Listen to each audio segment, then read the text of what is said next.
और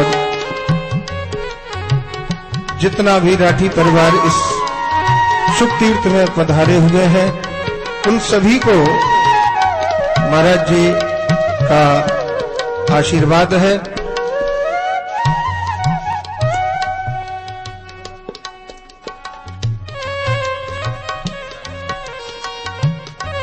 श्रीमान मालचंद जी राठी यदि मेरी आवाज सुन रहे हो तो महाराज जी से आशीर्वाद लेने के लिए पधारे। श्री मालचंद जी राठी एवं उनकी धर्मपत्नी।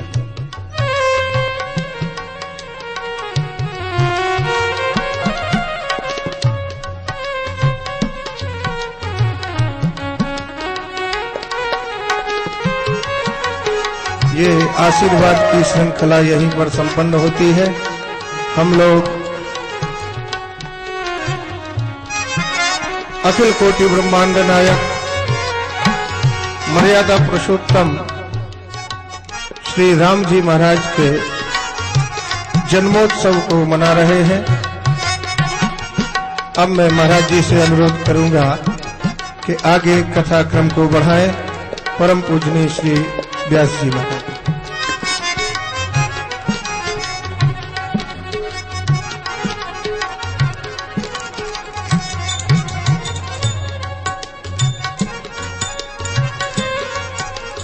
बोल भक्तवत्सल भगवान की जय सिया राम, जय जय सिया राम, जय सिया राम, जय सिया राम, जय सिया राम, जय जय सिया राम, जय सिया राम, जय सिया राम,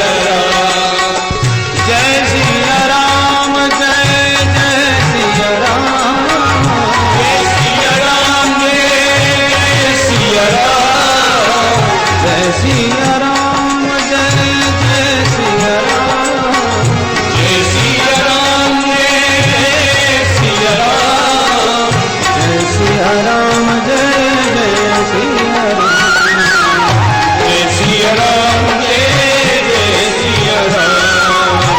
जय सिया राम, जय जय सिया राम, जय सिया राम, जय सिया राम।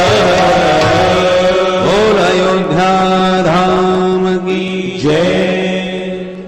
गुरुवर थे त्यक्त राज्यो व्यचर धनुबनम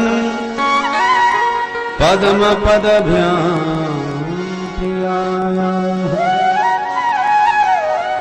पाणि स्पर्शाक्षमाभ्याम रजत पथरुजो यो हरीन्द्रा रुजाभ्याम वैरूप्या शूर्पणख्या प्रिय विरहरुषा रोपितब्रो विजृंभ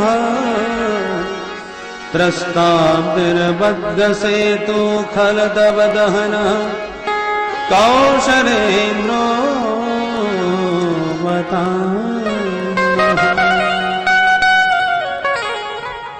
एक श्लोक में संपूर्ण राम कथा भगवान सुखदेव जी ने सुना दी। समय सीमा को ध्यान में रखते हुए आप भी एक श्लोक की ही राम कथा सुन लें।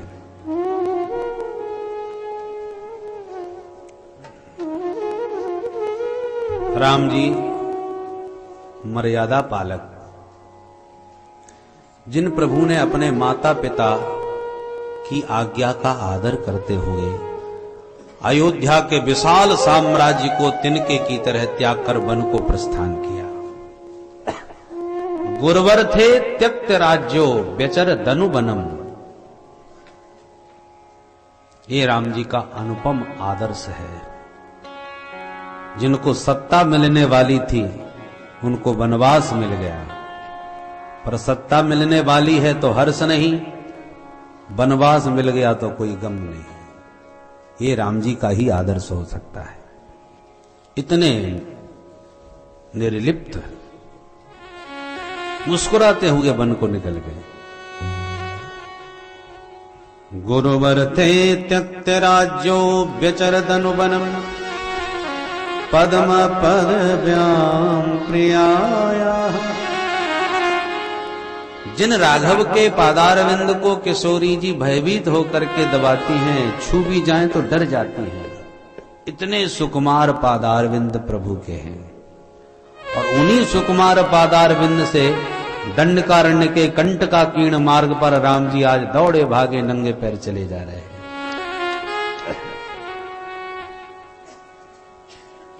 हनुमंत लाल जी, श्री लखन लाल जी वन में जिनके चरणों की सेवा किया करते हैं, चित्रकूट में वास करके जिन्होंने ऋषियों को परमानंद प्रदान किया और फिर पंचवटी पर आकर के विश्राम किया। सूर्पनखा आई, उसे विरूपा बना के भगाई, रावण को एक चुनौती दी। खरदूषण आया बड़ा कोप में भरा हुआ कि मेरी बहन के साथ ऐसा व्यवहार। कल्पना करें जरा राम जी के सौंदर्य की। खरदूषण आग बबूला हुआ चला आ रहा था, मेरी बहन को नकटी बनाने वाले को जीवित रहने का अधिकार नहीं। पर आकर के जो राम जी के मुखारविंद को देखा, दीवाना हो गया। साथियों से कहता है रुको रुको, कार्यक्रम बदल गया। क्या हो गया? बोले यदि इसी ने हमारी बहन को विरूपा किया है, काम तो इसने बहुत गंदा किया, गलत किया, पर फिर भी हम कहते हैं ये मारने योग्य नहीं। इतना प्यारा, इतना सुंदर मैंने जीवन में आज तक कोई पुरुष नहीं देखा।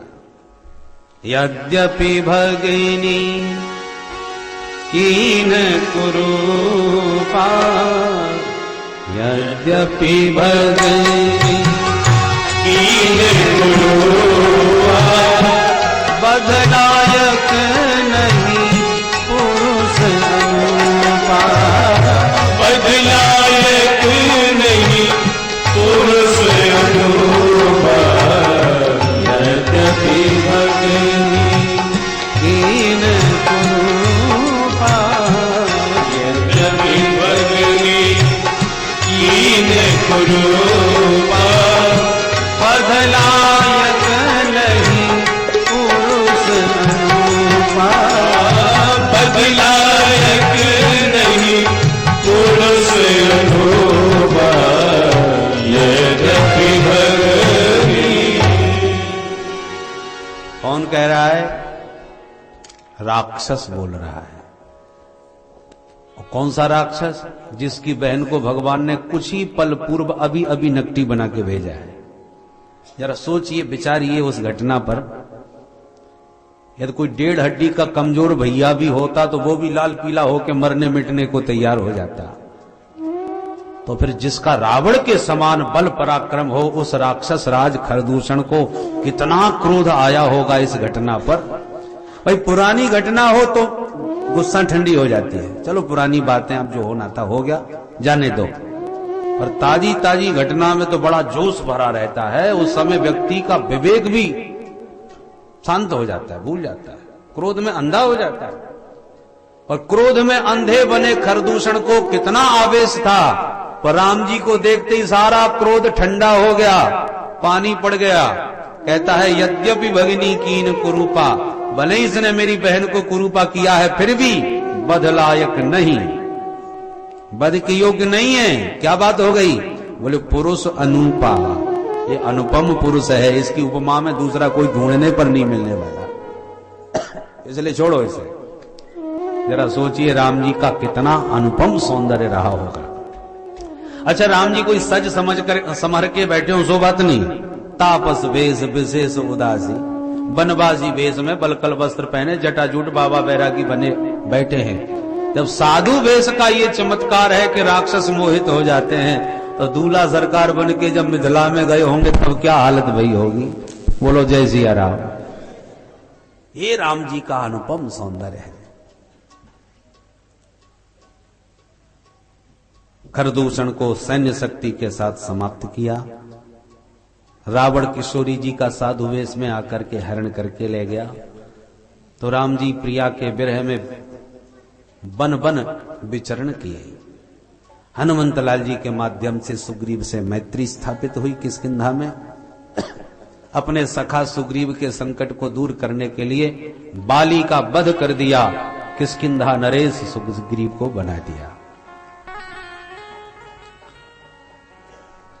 हनुमंत लाल जी को भेज करके लंका से जानकी जी का पता मिला। आक्रमण बोलने की तैयारी हो गई। समुद्र के तट पर राम जी पहुंच गए। विभीषण जी महाराज शरण में आ गए तो आते ही लंकेश्वर घोषित कर दिया राम जी महाराज ने। खल दव दहन प्रस्ताभिर बद्ध सेतु हो, जिन्होंने विशाल समुद्र पर सेतु बंधन स्थापित किया, सेतु निर्माण करके लंका में प्रविष्ट होकर के समस्त निशाचरों का उसी प्रकार संहार कर दिया। परीक्षित किस प्रकार? जैसे दावाग्नि लग जाने पर जंगल का सारे बड़े बड़े विशाल वृक्ष भस्म हो जाते हैं, ऐसे राम जी की क्रोधाग्नि में सारा निशाचर यूथ भस्म हो गया, समाप्त हो गया।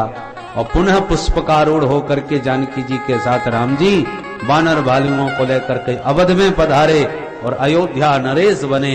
ऐसे राम जी महाराज के पाद पद्मों में हम सब मिलकर बारंबार प्रणाम करते हैं। ये एक श्लोक की संपूर्ण राम कथा सुखदेव जी ने सूत्रात्मक विधि से भागवत में गाई। राम जी महाराज का राम राज्य बैठे त्रैलोका, हर्षित भयो गयो सब शोका। राम राज्य स्थापित हो जाए तो जीवन के सारे शोक समाप्त हो जाए। तो बाहर इस देश में राम राज्य आएगा कि कब आएगा कि कैसे आएगा वो तो भगवान जाने, पर हम चाहें तो अपने भीतर अपने हृदय में राम राज्य स्थापित कर सकते हैं। कैसे राम राज्य की स्थापना हो, 5 मिनट में बड़े ध्यान से सुने। राम जी को अपने हृदय के पावन भवन में बुलाना चाहो तो अवश्य चले आएंगे, परंतु उनको बुलाने से पहले उनके अनुचरों को बुलाना होगा। राष्ट्रपति तो बहुत बाद में आएंगे, पहले उनके कर्मचारी आएंगे, तुम्हारे मकान का निरीक्षण परीक्षण करेंगे और एकदम हरी झंडी दिखा करके ओके कर देंगे, तब राष्ट्रपति जी आएंगे, सीधे थोड़ी आ जाएंगे।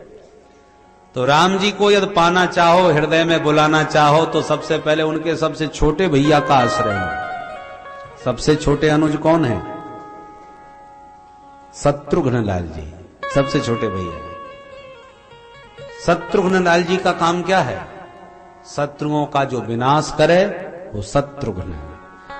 आप अपने भवन में राम जी को बुलाना तो चाहते हो, पर भवन में तो बड़े बड़े दुश्मन बैठे हैं, आपके कब्जा किए।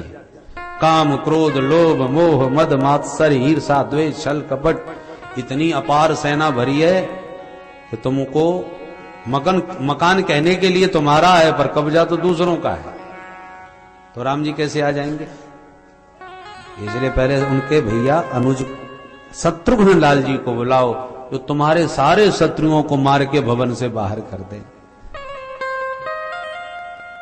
जाके सुमिरन तेरे पुनासा, जाके सुमिरन तेरे पुनासा, नाम शत्रुघ्न वेद प्रकाशा, नाम शत्रुघ्न वेद प्रकाशा, नाम शत्रुघ्न वेद प्रकाशा, नाम शत्रुघ्न वेद प्रकाशा। तो शत्रुघ्न का मतलब जाके सुमिरन ते रिपुनाशा, जिसका सुमिरन करते ही सारे शत्रुओं का नाश हो जाए। शत्रुघ्न लाल जी पूरी रामायण में आपको लड़ते भिड़ते नजर नहीं आएंगे, क्योंकि ये बाहर के शत्रुओं को नहीं, भीतर वाले शत्रुओं को मारने वाले हैं। तो शत्रुघ्न लाल जी का सुमिरन करो, आपके भीतर के सारे शत्रुओं को मार के भगा देंगे। मकान खाली हो गया, दुश्मन सब मारे गए और भाग गए। मकान खाली हो गए तभी तो राम जी आ गए। पर शत्रुघ्न लाल जी मारेंगे तो सही, पर कब मारेंगे? जब उनकी शक्ति उनके साथ में होगी। तो शत्रुघ्न लाल जी की शक्ति का नाम क्या है? शत्रुघ्न लाल जी की धर्मपत्नी कौन? श्रुत कीर्ति, नाम याद रखिए। शत्रुघ्न लाल जी की शक्ति कौन? श्रुत कीर्ति। श्रुत कीर्ति का अर्थ क्या हो गया? भगवान की कीर्ति का कानों से श्रवण करो, श्रुत कीर्ति। आप वही सब कर रहे हो बैठे बैठे, भगवान की कीर्ति कानों से सुन रहे हो। तो इस श्रुत कीर्ति का जब आश्रय लोगे तो शत्रुघ्न लाल जी हृदय में जाकर के सारे शत्रुओं को मार भगाएंगे। दोनों का जोड़ा है, शत्रुघ्न श्रुत कीर्ति। ये दोनों आएंगे, भगवान की कीर्ति कानों से सुनते जाओ, शत्रुघ्न लाल जी भीतर बैठे बैठे शत्रुओं का दमन करते जाएं। रिपु दमन है वो। मकान हो गया खाली, अब बुलाइए राम जी को। और शत्रुघ्न लाल जी के बाद उनके बड़े भैया आएंगे। शत्रुघ्न से बड़े कौन? लक्ष्मण। क्रम से चलिए, एक सीढ़ी के बाद दूसरी सीढ़ी पर। तो शत्रुघ्न से बड़े लक्ष्मण जी हैं। और लक्ष्मण का अर्थ क्या हुआ? जिसके जीवन का एकमात्र लक्ष्य हो वह लक्ष्मण। लक्ष्मण जी का लक्ष्य क्या है? केवल राम जी की सेवा और समर्पण। जो न मेरे राम का सो न मेरे काम का, ये लक्ष्मण जी का सिद्धांत है। राम जी के प्यारे हों तो बानर भालुओं का भी सम्मान, और राम जी के विरोध में हो तो चाहे ब्राह्मण श्रेष्ठ परशुराम, चाहे भगवान के ससुर जी जनक जी, चाहे राम जी के ही पिताजी दशरथ जी, चाहे राम जी के ही भैया भरत जी हों, लक्ष्मण जी किसी को भी नहीं छोड़ते। और सूत्रात्मक संकेत कर रहा हूं, आप विचार चिंतन अपने आप करें। लक्ष्मण जी का एकमात्र सिद्धांत है राम जी में समर्पण।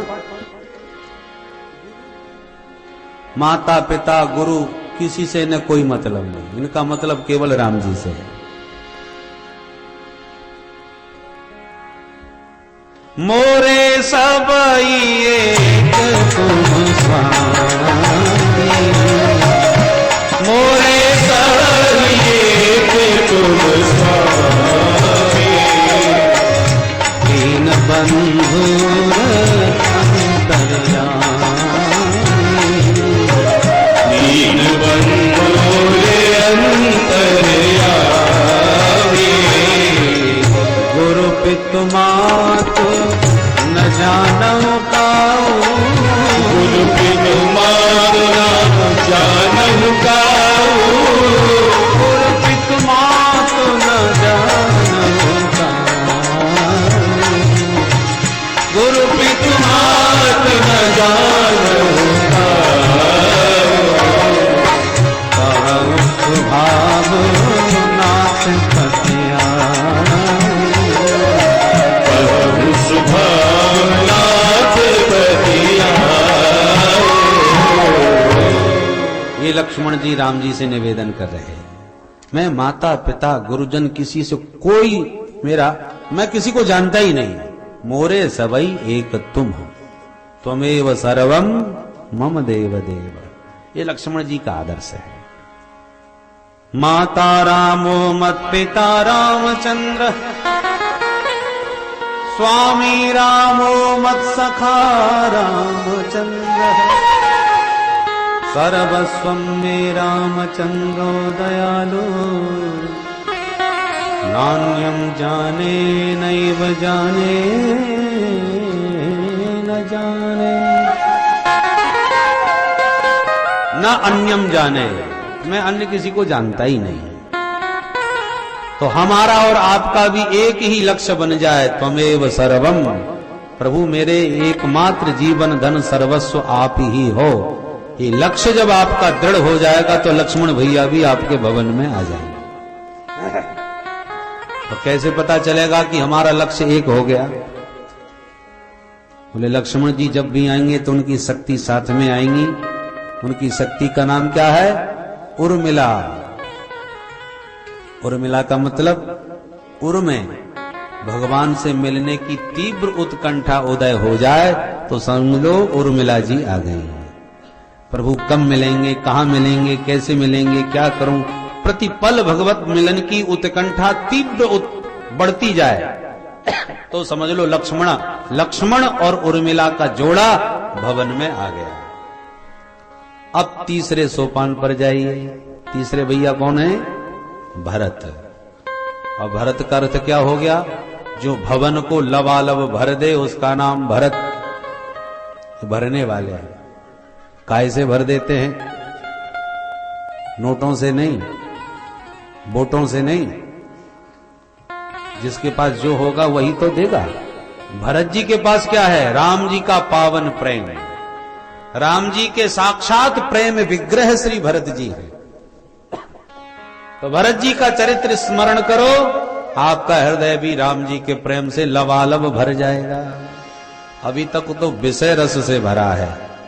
भरत जी को याद करोगे तो राम रस से भर जाओगे। देखो भाई, खारा पानी भरा हो बर्तन में, अब उसमें गंगा जल भरना चाहो तो कैसे भरोगे? पहले उस खारे पानी का लोटा लुढ़काना पड़ेगा, खारा पानी बहाना पड़ेगा, तभी तो मीठा गंगा जल भरेगा। तो हमारे भवन के भीतर जो विषय रस भरा है, अब उसमें हम राम रस भरना चाहते हैं तो भरत जी को याद करो, ये दोनों काम हो जाएंगे। भरत जी आते हैं तो पहले विषय रस को बाहर निकालते हैं और फिर अपने राम रस को भर डालते हैं। गोस्वामी जी महाराज रामायण में कहते हैं, भरत चरित करने तुलसी जे सादर सुनहि, उसी राम पद प्रेम अवस होय भवरस विरति। गोस्वामी जी दावे के साथ कह रहे हैं, सिय राम पद प्रेम अवसी होय। भरत जी का चरित्र नियम से सुनो, सीताराम जी में प्रेम निश्चित रूप से हो जाएगा, राम रस से हृदय भर जाएगा। और इसके साथ साथ भवरस विरति, भवरस जो भरा है उससे विरक्ति हो जाएगी। तो भवरस से विरक्ति और राम रस से तृप्ति, परिपूर्णता, ये दोनों काम भरत जी का चरित्र कर देता है। अब हमारा हृदय राम रस से भर गया, ये पता कैसे चले? हम असली राम रस से भरे हैं कि काम रस से? इसकी पहचान क्या? बोले भैया, असली घी से नकली घी ज्यादा आकर्षक होता है। डुप्लीकेट माल कोई भी हो मार्केट में, उसकी पैकिंग बड़ी आकर्षक होती है। ऐसे ही सिद्ध संतों से जो नकली पाखंडी संत घूमते हैं वो ज्यादा आकर्षक लगते हैं। तो आकर्षण में नहीं फंसना चाहिए। वास्तव में ये असली है कि नकली, इसकी पहचान क्या? राम रस से हम भरे हैं, इसकी पहचान एक ही है कि भरत जी आएंगे तो साथ में अपनी शक्ति को लाएंगे, और उनकी शक्ति का नाम मांडवी। मांडवी का मतलब ब्रह्मांड के जितने भी चराचर जीव हैं जगत के, उन सब में इतना प्यार और दुलार हृदय में बरसने लगे, सब प्यारे लगने लगे जैसे मां को अपने बेटे में प्यार होता है। मांडवी, ब्रह्मांड के जीवों में मां जैसा दुलार बरसे तो समझ लो मांडवी के साथ भरत हमारे हृदय में भर गए। राम रस से हमारा हृदय भर दिया। पहचान एक ही है, सिया राम मैं सब जग जानी, करहु प्रणाम जोड़ी जुग पानी। सिया राम मैं सब जग जानी, करहु प्रणाम जोड़ी जुग पानी। सारे जगत के जीवों में उसी तत्व का दर्शन हो गया तो समझ लो हृदय राम रस से भर गया। अब इन 3 सोपानों के बाद तब राष्ट्रपति श्री रामभद्र आपके भवन में प्रकट होंगे। और राम शब्द का अर्थ क्या है? रमुक क्रीडायाम धातु से राम शब्द बनता है, मतलब जो हृदय में रमण करे उसका नाम राम। हमारे हृदय के आंगन में द्रवंशु दशरथ अजिर बिहारी, वो विहार करने लगेंगे, रमण करने लगेंगे। और राम जी कौन हैं? जो आनंद सिंधु सुख राशि, जो आनंद सिंधु सुख राशि, करते त्रैलोक सुखासी। शिखर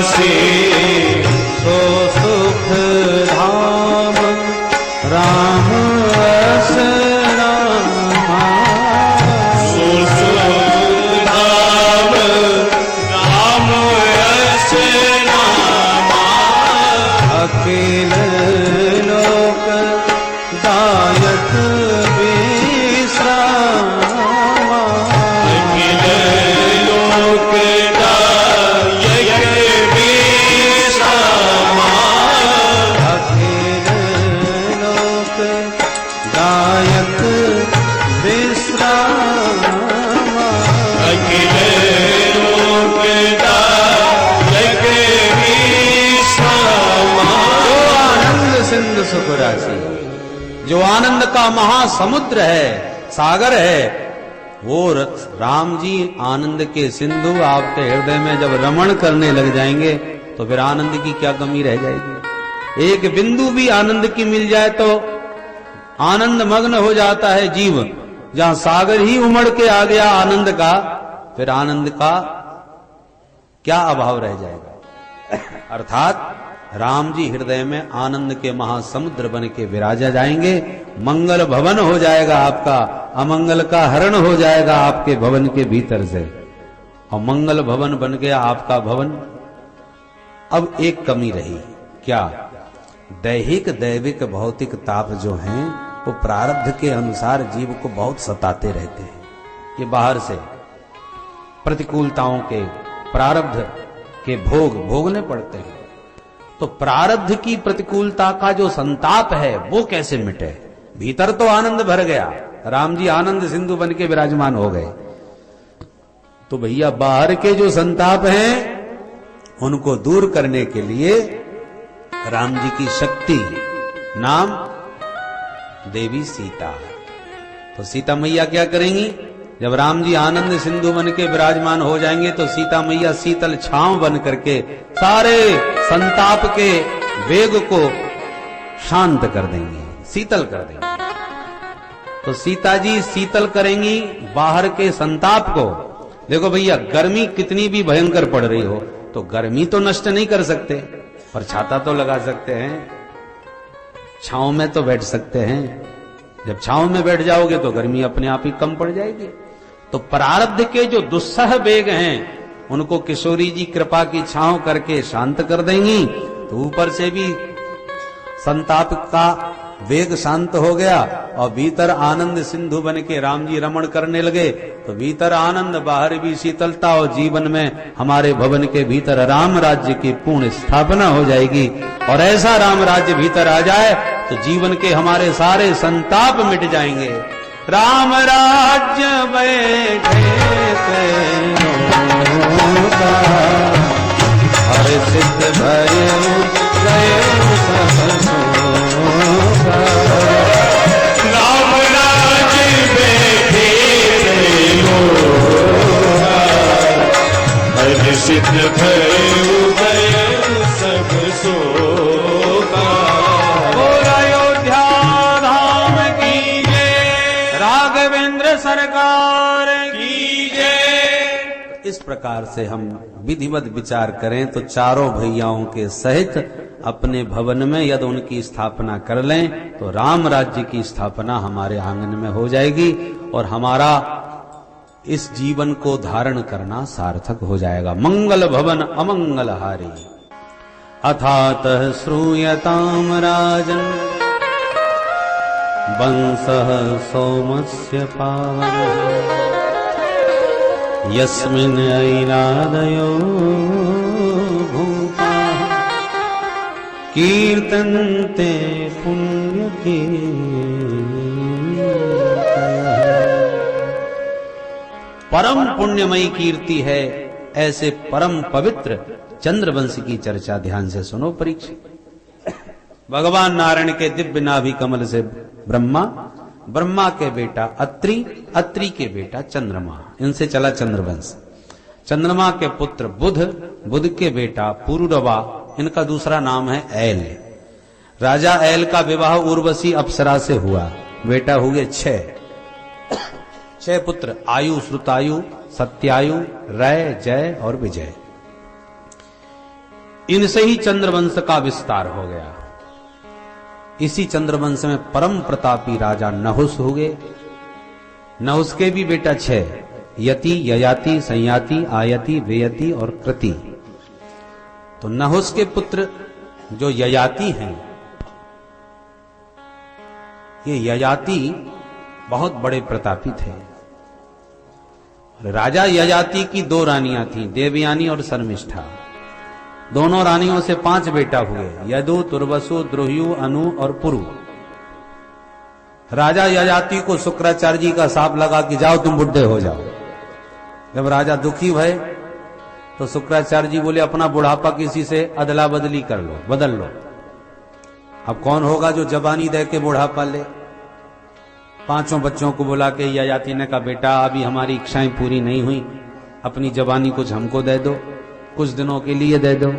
4 बेटाओं ने तो मना कर दिया, पर सबसे छोटा बेटा पुरु चरणों में हाथ जोड़ के बोला पिताश्री आपकी मैं सेवा कर सकूं, इससे बड़ा सौभाग्य और क्या होगा।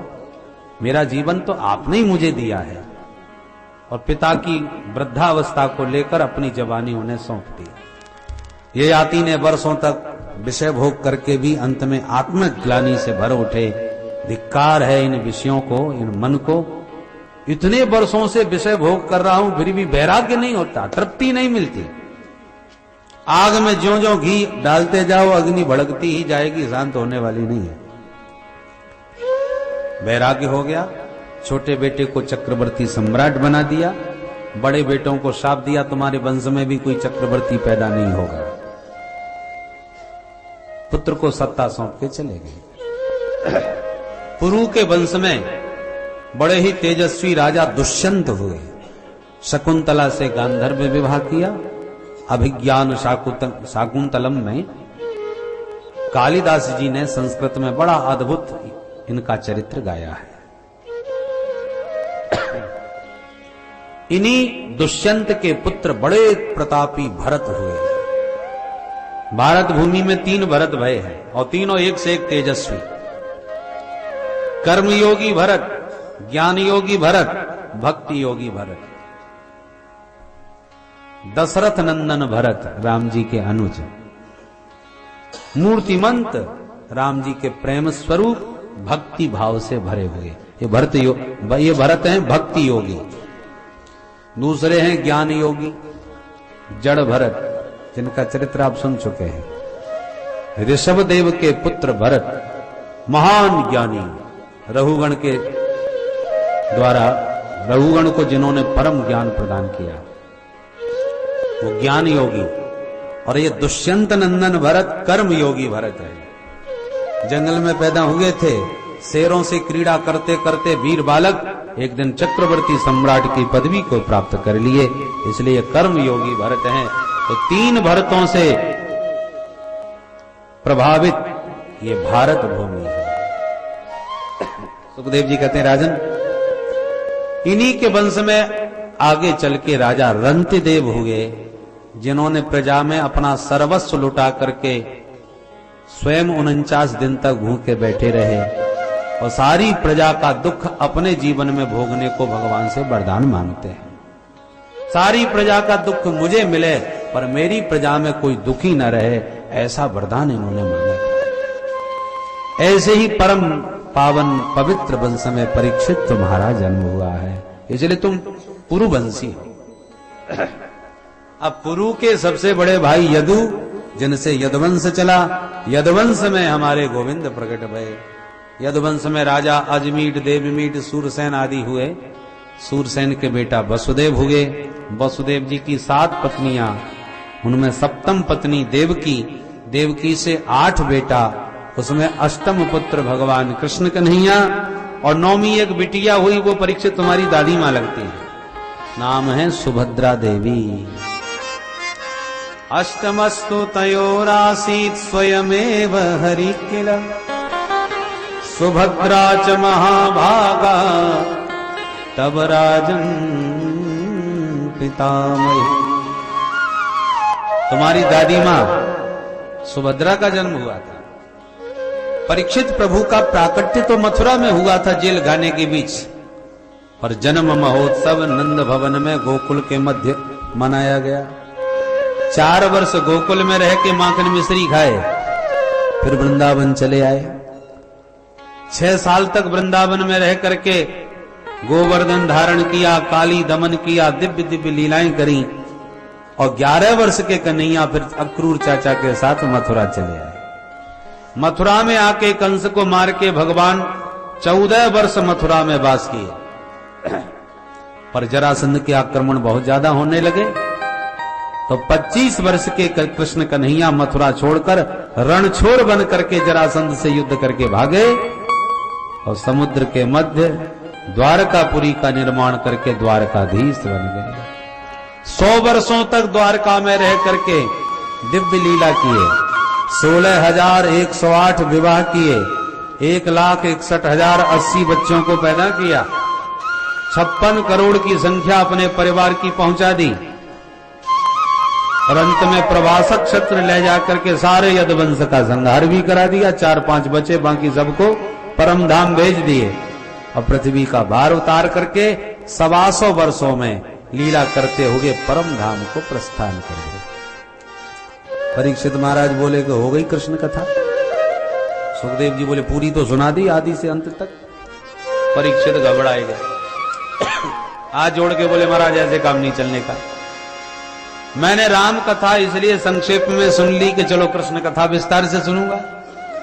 आपने इतनी वंशावली तो लंबी चौड़ी सुनाई, पर मेरे प्रभु के चरित्र को इतनी चटपटी के साथ कैसे संपन्न कर दिया। तुरंत परीक्षित ने जिज्ञासा प्रश्न कर दिया, और भागवत का 10वां स्कंद यहीं से प्रारंभ हो गया। 90 अध्यायों का ये बृहद स्कंध 10वां स्कंद है।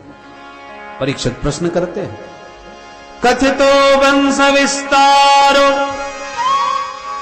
भवता सूर्ययो राज्ञां चोभयवंश्यानां चरितं परमाद्भुतम् यदोस्य धर्मशीलस्य नितरां मुनिसत्तम तत्रांसेनावतीर्णस्य विष्णोर्वीर्याणि संसनः। परीक्षित कहते हैं महाराज आपने मुझे सूर्यवंश चंद्रवंश खूब सुनाया, पर जब जिनसे मेरा अतिशय अनुराग है उन्हीं प्रभु के चरित्रों को आपने इतना चटपट कैसे कर दिया। मैं विस्तार से सुनना चाहता हूं मेरे प्रभु का प्राकट्य यदुवंश में कैसे हुआ।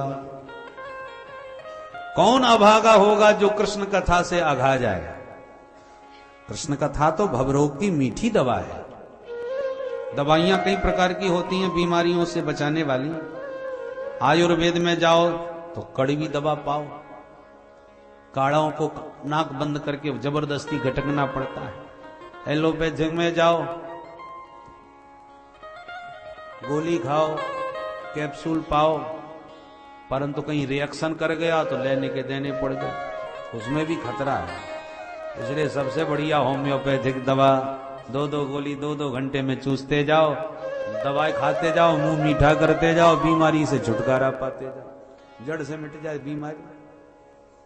तो ऐसे ही ये जन्म मरण की जो बीमारी है इसी का नाम है भवरोग। इस भवरोग को दूर करने के लिए कोई ज्ञान मार्ग की औषधि पाता है तो कोई कर्म मार्ग की औषधि को पाता है, पर सबसे बढ़िया भक्ति मार्ग है, ये मीठी दवा है। कन्हैया की मीठी मीठी कथा सुनते जाओ और जन्म मरण की बीमारी से हमेशा के लिए मुक्ति पाते जाओ। बोलो राधे राधे। इसलिए भव रोग की मीठी दवा कृष्ण कथा आप मुझे प्रेम से आज पिलाइए, उसमें कंजूसी न दिखाइए। सुखदेव जी बोले बड़ी चटपटी लगी है कृष्ण कथा सुनने की, क्या रिश्तेदारी है तुम्हारी। परीक्षित बोले महाराज अब 1-2 रिश्तेदारी हो तो गिनाऊं, पर सबसे बड़ा संबंध क्या है वो बताता हूं। पितामह में समरे मरंजय देवव्रताद्यास्तिरतैस्तिमिंगलै दुरत्ययं कौरव सैन्य सागरं कृत्वा तरन् वत्सपदं स्मयत्मनाः। जब मेरे पितामह पांडवों के सामने विशाल कौरवों की सेना का सागर उमड़ के आ गया, तो उस महाभारत के समर सागर को पार करना असंभव लग रहा था मेरे पितामहों के लिए। पर मेरे प्रभु कृपा की नौका बन के आए, पितामहों को उस नौका में बैठाए और महाभारत के महासागर को ऐसे पार कर गए जैसे बछड़े के पैर के गड्ढे को कोई लांग के निकल जाता है। वत्स पदम गरल सुधा रिपुकर मिता, गरल सुधा रिपुकर मिता, गोपद सिंधु अनल शीतलाई, गोपद सिंधु अनल शीतलाई, गरल सुधा रिपुकर मिता, गरल सुधा रिपुकर मिता। प्रभु जब कृपा करते हैं तो गरल सुधा बन जाता है। गरल माने जहर, जहर अमृत बन जाए, शत्रु मित्र बन जाए, महासागर जो संसार का है गोपद के समान हो जाए, अग्नि परम शीतल हो जाए। प्रभु की कृपा से कुछ भी संभव हो सकता है। तो मेरे पितामहों पर कृपा करी और उन्होंने सागर पार करा दिया। सुखदेव जी बोले तो तुम्हारे दादाजी पर कृपा करी, तुम पर क्या कृपा भाई, ये तो दादाजी की बात है। परीक्षित बोले तो सुनो महाराज, मैं मां के पेट में पैदा होने से पहले ही मर चुका होता, पर मेरी मां उत्तरा उनकी शरण में गई तो मेरी मां के गर्भ में आकर के मुझ परीक्षित को उन्होंने ही बचाया था। आज उन्हीं की कृपा से आपके सामने बैठा हूं, नहीं तो ये परीक्षित तो कब का काल का काल में गया होता। इसलिए मेरे तो वो जीवन दाता हैं, इससे बड़ा नाता और क्या बताऊं आपको। और एक बात और, एक मां के गर्भ में रहने वाले आप उसमें सहोदर कहलाते हैं। तो मैं मां के गर्भ में बैठा था, उसी समय माधव भी आ गए, तो एक गर्भ के वासी हो गए ना, तो सहोदर हुए कि नहीं। तो मेरे सहोदर भाई भी हैं, मेरे जीवन दाता भी हैं, मेरे पितामहों के प्राणदाता रक्षक हैं। अब कितने सारे नाते हैं कोई गिना नहीं सकता महाराज, इसलिए उनकी कथा विस्तार से सुनूंगा। मेरे मन में एक जिज्ञासा, मां शब्द में कितनी ममता होती है, और जिसके नाम में ही दो दो मां हो, मामा, फिर भगवान ने अपने मामा जी को क्यों मार डाला, ऐसी क्या बात हो गई। दूसरा प्रश्न यह है, देवकी मां के सप्तम पुत्र हैं बलराम जी, तो फिर ये रोहिणी के बेटा कैसे बन गए, एक दाऊ जी दो दो मैया कैसे हो गई इनकी। बहुत सारी जिज्ञासा मेरे मन में है, अतः कृष्ण कथा का विस्तार से मुझे श्रवण कराओ। सुखदेव जी बोले 4 दिन हो गए परीक्षित, कुछ खाया पिया नहीं है, थोड़ा जलपान कर लो, बाल भोग पढ़ लो, इसके बाद में तुम्हें कथा सुनाते हैं। परीक्षित बोले सच कहता हूं, भूख प्यास में कितनी पीड़ा होती है मैं जानता हूं। उस दिन भूखा था तो समीक मुनि के गले में मरा सर्प डाला आया, बहुत पीड़ा होती है भूख में। आज 4 दिन बीत गए, मुझे बिल्कुल भी होश नहीं है। क्यों बेहोश हो, बोले नहीं बेहोश नहीं हूं। पिबंतम त्वन मुखाम्भोज च्युतम हरि कथा, आपके पावन मुखारविंद से जो गोविंद के चरित्रों की दिव्य अमृत धारा बह रही है, इस अमृत सुधा का पान करने से न भूख लगती है न प्यास लगती है, बस यही कथा अमृत पिलाते जाओ और भूख प्यास की कोई चिंता न करो। सुखदेव जी तो गदगद हो गए, भैया कथा सुन के पेट भर जाता है इसका। श्रोता यदि श्रोता तो वक्ता फिर वक्ता, और श्रोता यदि सोता वक्ता फिर वक्ता। बोलो राधे राधे। श्रोता जब लालायित होकर के उत्कंठित जिज्ञासु बनकर के कथा सुनता है तो वक्ता चाहता कि क्या सुना दूं, कितना परोस दूं, और श्रोताओं की जब गप्पें लगती हैं या खर्राटे बजते हैं तो वक्ता भी बक बक करके समय पास करके घड़ी देख करके समय पर संपन्न। तो वक्ता कथा नहीं कहता, श्रोता कथा कहलवाता है। तो परीक्षित की इस उत्कट उत्कंठा ने सुखदेव जी के हृदय में दिव्य भावों का संचार कर दिया और सुखदेव जी दिव्य कृष्ण कथामृत परोसने लगे। सुनो परीक्षित ध्यान से। जब इस पृथ्वी पर कंस जरासंध जैसे दुष्ट दुराचारी राजाओं का आधिपत्य बाहुल्य हो गया तो पृथ्वी इनके भार से पीड़ित होकर भगवान की शरण में देवताओं के साथ पहुंची।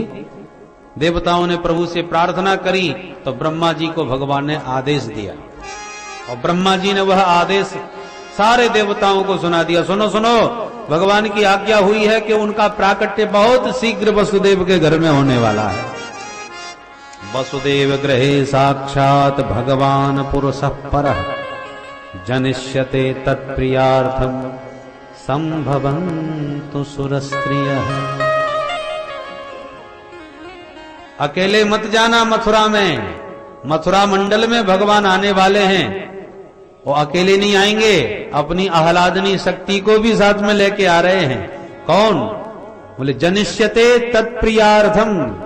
तत्प्रिया श्री राधा भगवान की आह्लादनी शक्ति प्राण प्रिया वृषभानुनंदिनी बन के बरसाने में प्रकट होने वाली हैं। इसलिए संभवन्तु सुरस्त्रियः, तुम लोग भी अपनी अपनी देवियों को साथ में लेके जाओ, अकेले मत चले जाना। तुम प्रभु की सेवा में जाओ, देवियों को किशोरी जी की सेवा में भेज दो। संभवन्तु सुरस्त्रियः। ब्रह्मा जी का आदेश सुनते ही देवता प्रसन्न हो गए।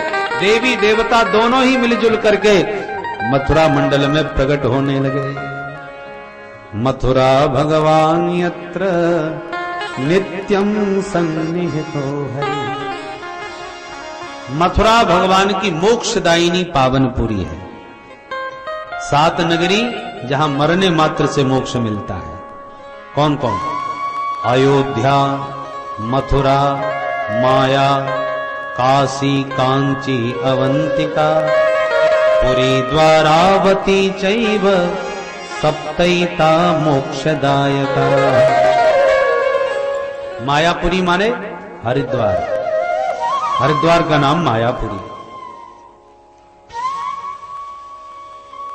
तो ये 7 नगरी मोक्ष देने वाली है।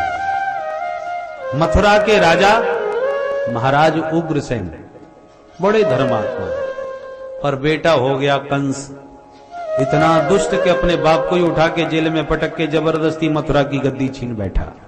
जिसने विरोध किया उसी को मार डाला। मथुरा के पद को जबरदस्ती छीन लिया।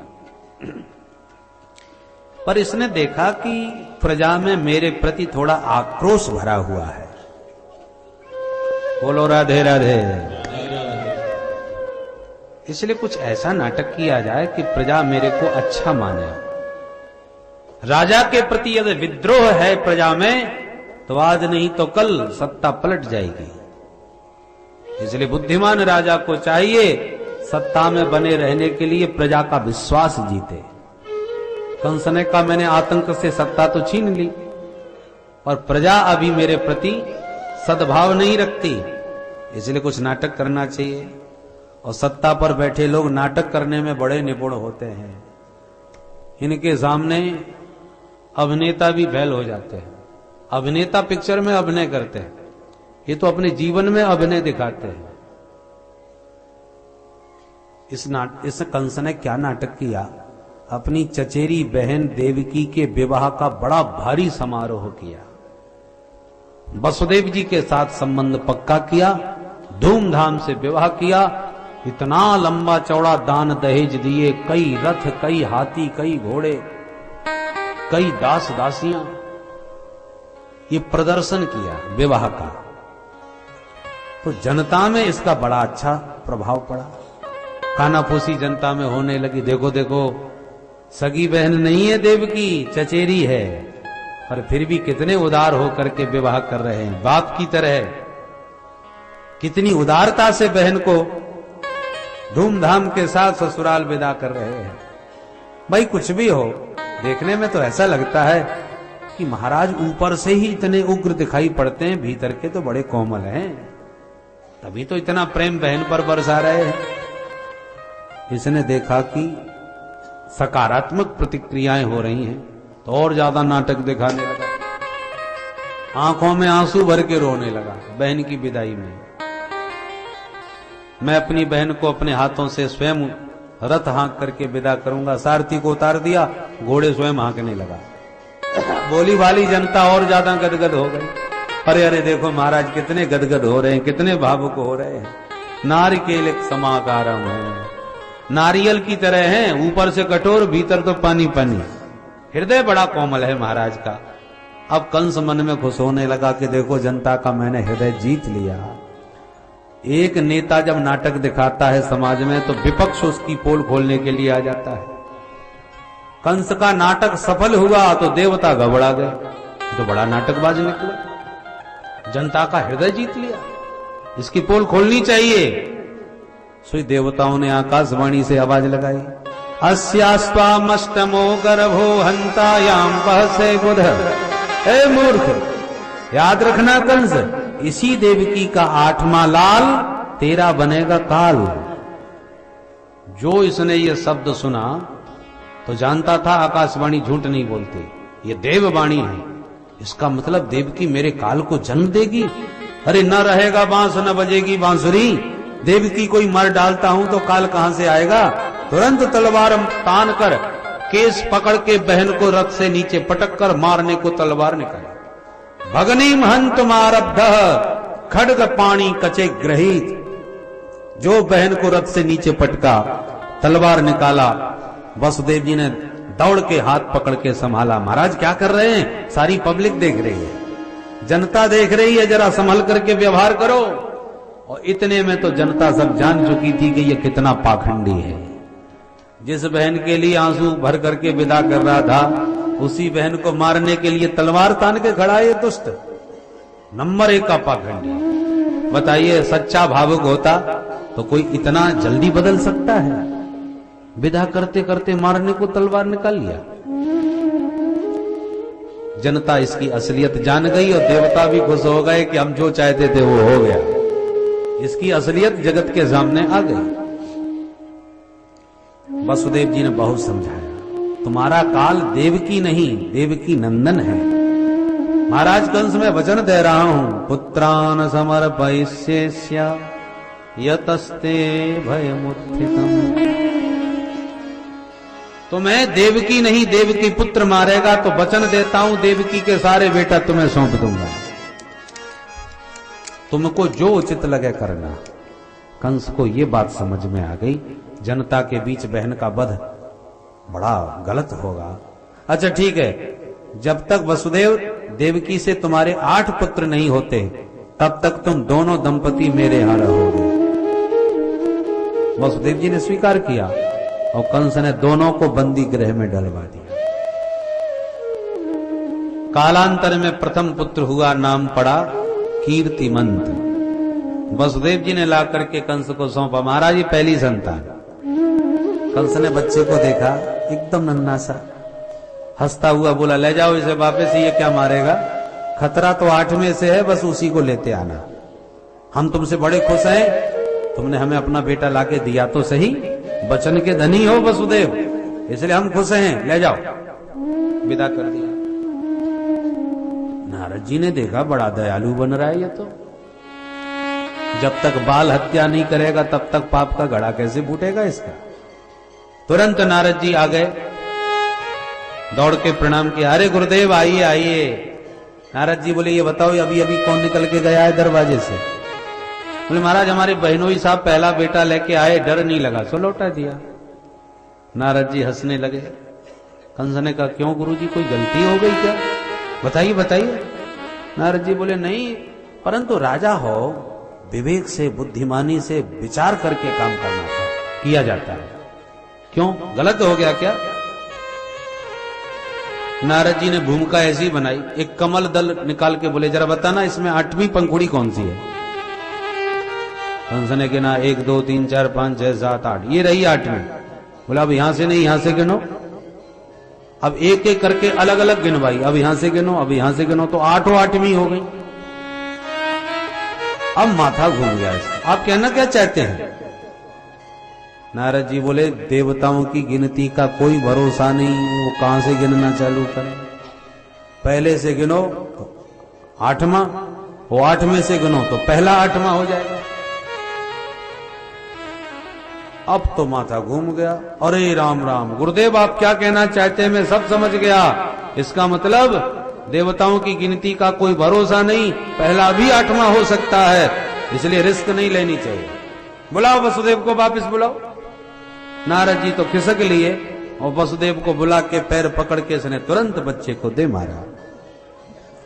मूर्ख और संख दूसरों के भूखने से बचते हैं, इनकी अपनी अकल नहीं होती।